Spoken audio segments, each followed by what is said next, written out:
Bom, gurizada, vamos começar então, pré-prova para a Ubra, né? Lembrando o seguinte, a Ubra sempre coloca uma, duas envolvendo alguma coisa com orgânica, né? Bota alguma coisinha de tabela, isótopos, radioatividade, nós vamos dar uma lembrada aqui.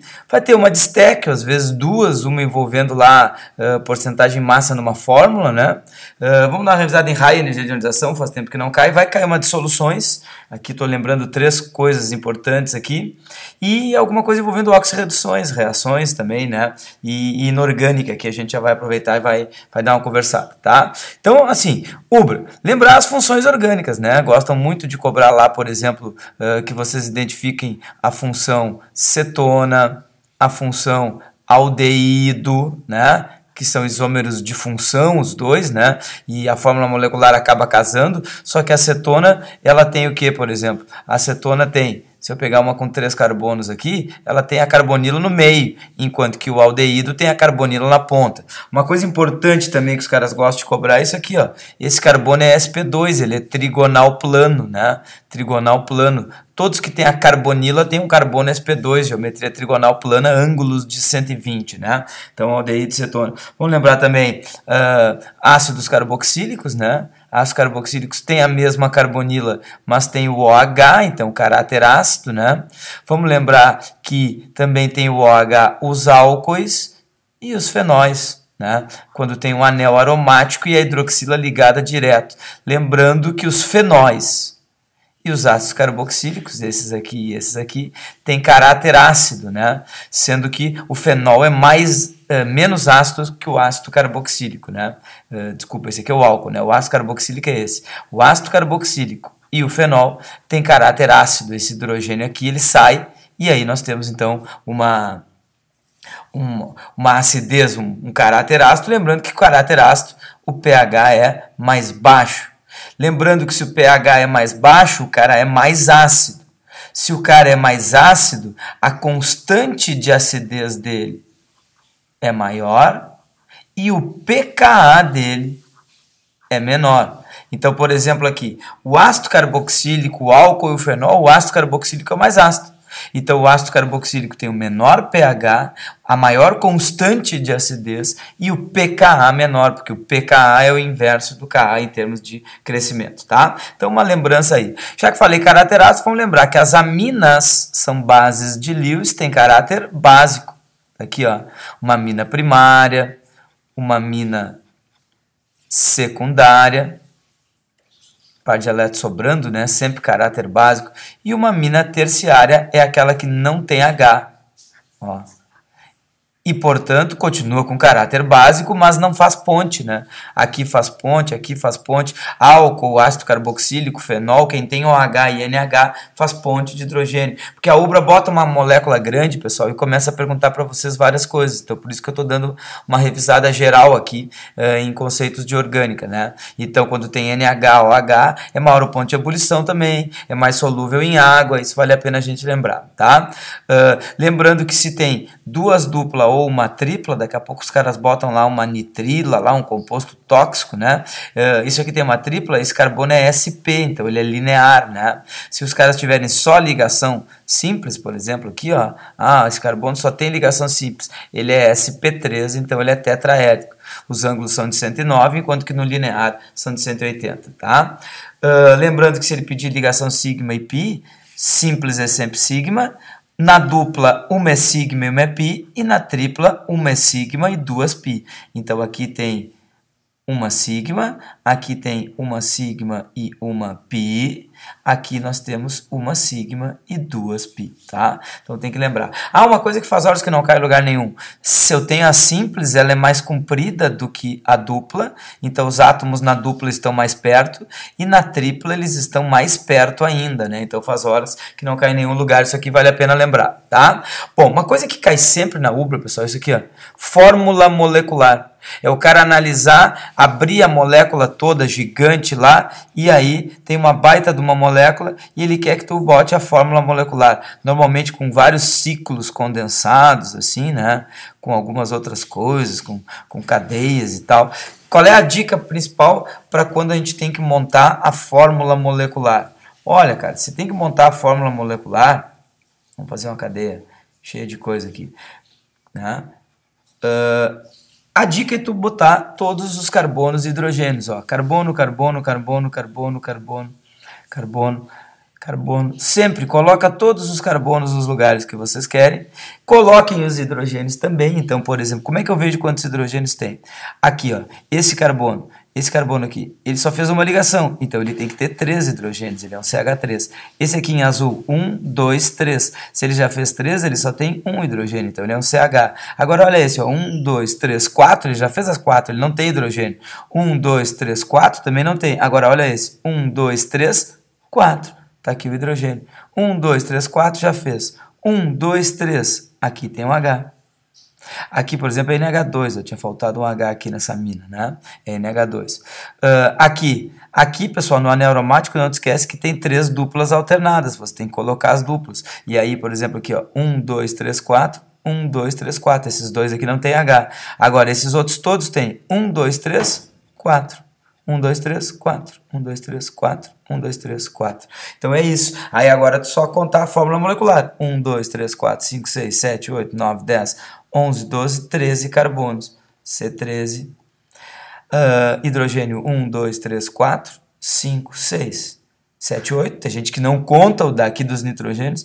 9, 10, 11, 12, 13. Né? Oxigênio 1, 2, 3, N. Tá? Então isso aqui cai muito na UBRA, esse tipo de questão aqui, tá? Só para confirmar, 1, 2, 3, 4, 5, 6, 7, 8, 9, 10, 11, 12, 13, hidrogênios 1, 2, 3, 4, 5, 6, 7, 8, 9, 10, 13, oxigênios 3, N1, tá? Vamos dar uma limpada aqui e vamos falar um pouquinho sobre isomeria, né? Lembrando lá, a isomeria geométrica é aquela que fala do cis e do trans. Então aqui, por exemplo, nós temos uma molécula, por exemplo, que estaria em cis. Em cis não, desculpa, deixa eu te dar uma aqui, ó. Eu quero fazer uma em trans para vocês lembrarem. Essa aqui, ó, é uma molécula em trans. Ah, por que ela é uma molécula em trans? Vamos pegar aqui o colorido. Eu tenho aqui nesse carbono 2 ligantes, um etil e um OH. Tá? Um etil, vou fazer até maior para a gente ficar com uma cadeia meio que eles gostam de botar nas gorduras, né? Então eu tenho aqui o etil e o OH. Entre os dois aqui, o OH é o menor. Então se o OH é o menor, circulamos ele. Aqui, nessa outra cadeia, quem é o menor? O menor é o hidrogênio que não está mostrando aqui. Então, isso aqui, os dois menores estão para lados opostos. Então, é trans. As duas cadeias, que são as partes maiores, estão para o mesmo lado, para o lado oposto. Então, na verdade, nós temos trans. Aqui, ó, trans. Certo? Se fosse em cis essa mesma cadeia, como é que ficaria? Isso é importante vocês olharem. Se fosse em cis, como é que ficaria o desenho? Olha bem. Vou copiar aqui, ó. Assim, assim, assim, assim. Aí vem a liga dupla. Certo? E em vez de estar para baixo, a cadeia está para cima. Aí, o OH está para cá.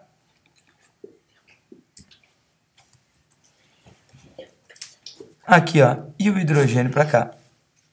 Então, observe, agora os dois menores, H e OH, estão para o mesmo lado.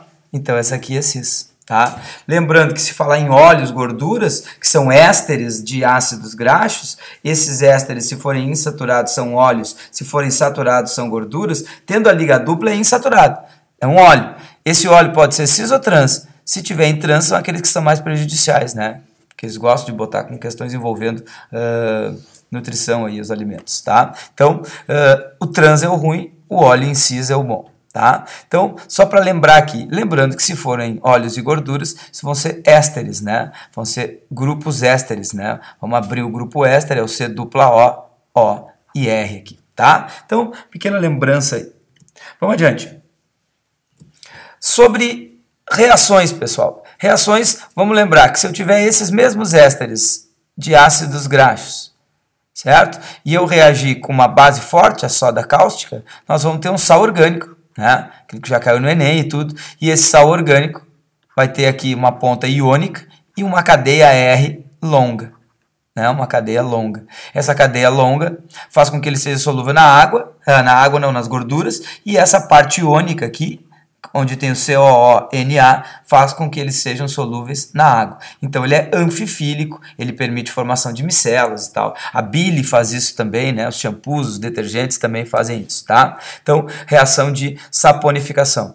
Reação de oxidação, pessoal, a mais famosa, álcool primário, vai se transformar num aldeído, que vai se transformar num ácido carboxílico. É a reação do bafômetro, é a reação que dá dor de cabeça lá na ressaca por causa do aldeído, né? Então nós temos o etanol, que vai virar o etanal, que é quem dá a dor de cabeça, a ressaca, o aldeído, né? Que por sua vez vai virar o etanóico, que é o vinagre. Tá? Então a reação que fabrica vinagre, reação do bafômetro. Vamos lembrar aqui, ó, o NOx do carbono aqui, ó, ele é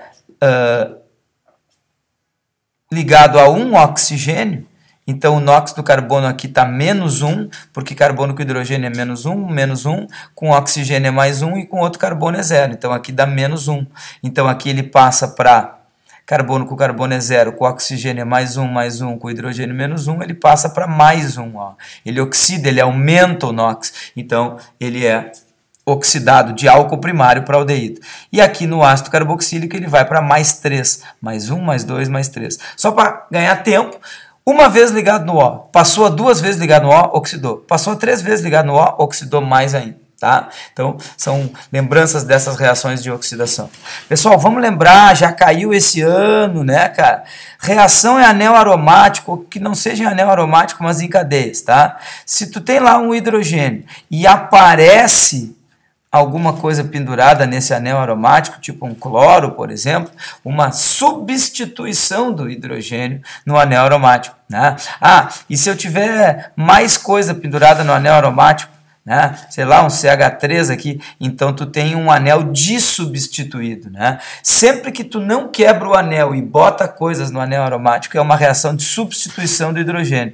Obviamente aqui sairia os hidrogênios, né? Tipo HCl com outra coisa que ele reagiu, ou sei lá, HBr, alguma coisa que vocês podem ter reagido aqui, certo? Agora, o importante é lembrar, o hidrogênio sai, a outra coisa entra. Aqui foi uma cloração, entrou o cloro, uma halogenação. Aqui foi uma alquilação, entrou um radical alquilo, tá? Mas o importante é que aqui foram 2 substituições, saíram 2 hidrogênios, tá?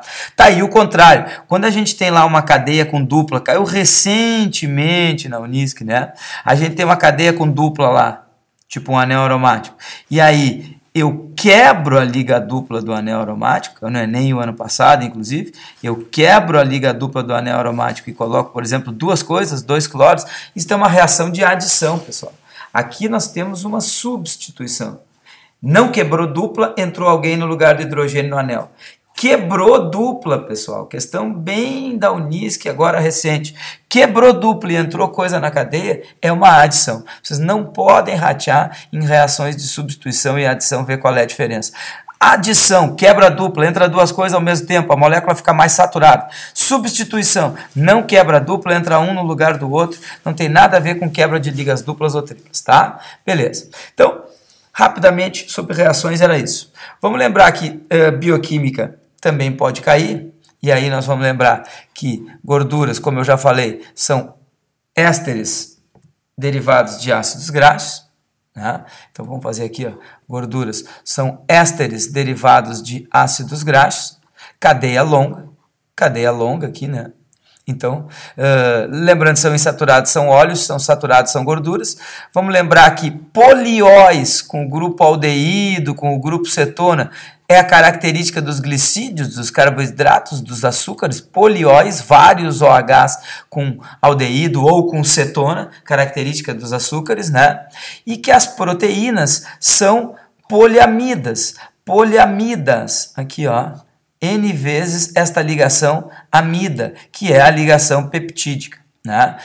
Não é amina, tem um C dupla O, é amida. Essa é a ligação peptídica, que vem da desidratação, da condensação, perda de água de aminoácidos. O amino e o ácido se juntam, e aí nós temos a formação da amida, o grupo peptídico. Tá? Então, uma breve revisão aí de bioquímica.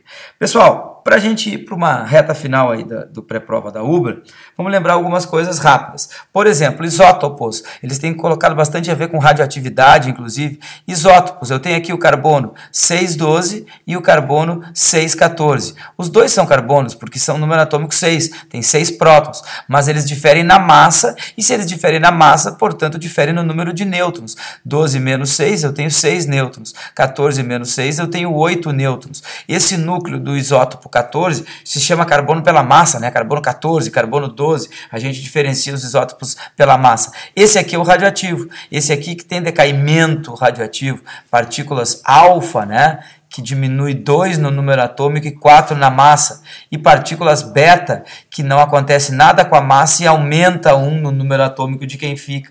Então, se esse carbono 14 emitir uma partícula alfa, ele vai virar um elemento com número atômico 4 e com massa 10.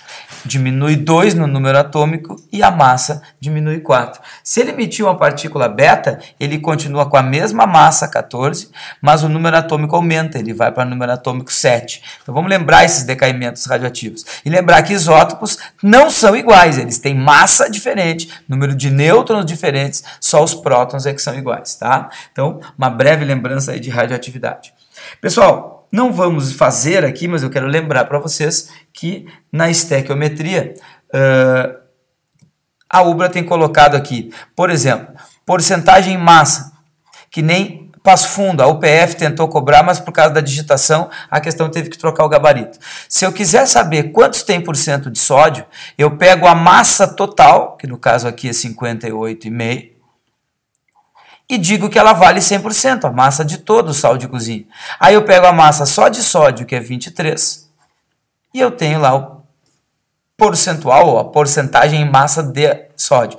Isso pode ser feito numa molécula orgânica, né? C3H8, lá o propano. Ah, o que tu vai fazer? A massa do propano total, que é 44, é 100%. Ah, eu quero saber só de carbono. Bom, carbono, nós temos aqui 3 carbonos vezes 12, 36. Então, 36 é quantos por cento da massa do propano, do gás de cozinha, né? Então, é um teste típico aí, já caiu umas 2 vezes na UBRA, vale a pena a gente revisar. A outra coisa que cai de estequio, pessoal, é a estequiometria com rendimento. Vocês fazerem uma estequiometria, uma regra de 3 normal, aquele cálculo que vocês fizeram normal é para 100%, o cálculo que ele quer lá para 40%, para 80%, para 20% é X, tá? Então, dá uma revisada em estequiometria com rendimento. Eu botei aqui, porque faz horas que não cai na UBRA, tabela com raio e energia de ionização, né? Então, vocês já lembram lá que o raio e a energia de ionização são inversos, o raio cresce para a esquerda e para baixo, aqui. A energia de ionização cresce para a direita e para cima. Os maiores raios são os alcalinos, as maiores energias de ionização são os gases nobres. Então são exatamente inversos, opostos, né? Lembrando que se tiver um gráfico de raio, lá em cima são os alcalinos e aqui embaixo os gases nobres. Se o gráfico for de energia de ionização, é o contrário. Lá em cima são os gases nobres e aqui embaixo são os alcalinos. Então, maiores raios, grupo 1. Menores raios, grupo 18. Maiores energias de ionização, grupo 18. Menores energias de ionização, grupo 1. Tá? Então, até lembrando que no efeito fotoelétrico eles usam alcalino porque a energia de ionização é baixa. Qualquer luzinha arranca elétron, né? No efeito fotoelétrico, por exemplo, de elevador. Tá? Então, só uma breve lembrança. Lembrando que se tiver raio ou energia de ionização de íon, quem diferencia isso é o número de prótons, né? É o número de prótons. Então, um exemplo clássico aqui, o sódio, o neônio e o flúor são isoeletrônicos. Quando o sódio vira cátion, vai a 10, perde 1, e o flúor ganha 1, vai a 10. E aí, são isoeletrônicos, como é que diferencia o raio? Quanto mais prótons, menor é o raio. Então, aqui, o raio cresce nessa ordem, né? E é óbvio que a energia de ionização é o inverso.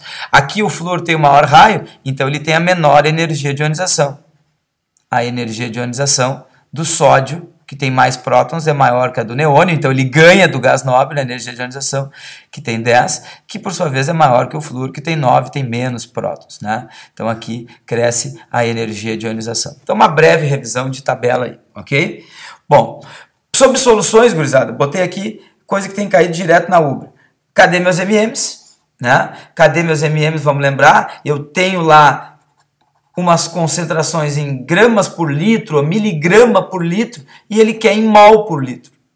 Tá? Então, grama por litro, miligrama por litro, tanto faz, só botar em grama. E passar para mol por litro é cadê meus MMs, onde MM é a massa da tabela. Então, tem caído bastante, isso te liga. Tu tá lá com uma unidade, que é em massa, mol por, grama por litro, miligrama por litro. E nas alternativas ali, que é em mol, é o cadê meus MMs, tá?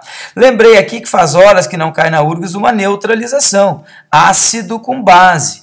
MAVA, MBVB, aonde o MA tem que ser multiplicado pelo número de hidrogênios e o MB multiplicado pelo número de hidroxilas.